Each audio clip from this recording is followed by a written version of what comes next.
इस वक्त असीं हुशियारपुर जलंधर हाईवे के उपर मौजूद हाँ। मडियाला ये जगह है जिथे ये टैंकर के ब्लास्ट होने के नाल बहुत वड्डा हादसा वापरिया। इस गड्डी दे विच ये गड्डी दे नाल ये टकराउंदा है। तुहाडे कुछ दिलचस्प पहलू इस घटना के दिखाने ने। पहला पहलू ये है कि इस जगह के उपर कोई भी अधिकारित कह लीए भी डिवाइडर की जगह नहीं है जिथों क्रॉस करना हुंदा है। ये अधिकारित क्रॉसिंग नहीं है, ये तोड़ी गई है तो फिर इधर टैंकर मुड़ते हैं। उस तो बाद असीं लोकां नाल गलबात करन दी जदों कोशिश की है, मैं चाहूँगा कैमरामैन थोड़ा अगे आउण, तो जदों असीं लोकां नाल गल कीती उन्हां दा कहना कि इधर अजिहा कुछ भी नहीं है जिथे टैंकर जांदे ने।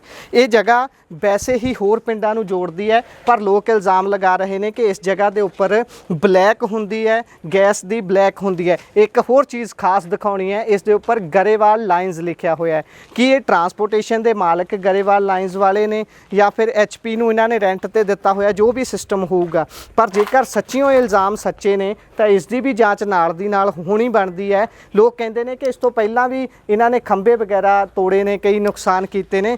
बहुत ज़्यादा नुकसान इस समय इस धरातल ते होया है।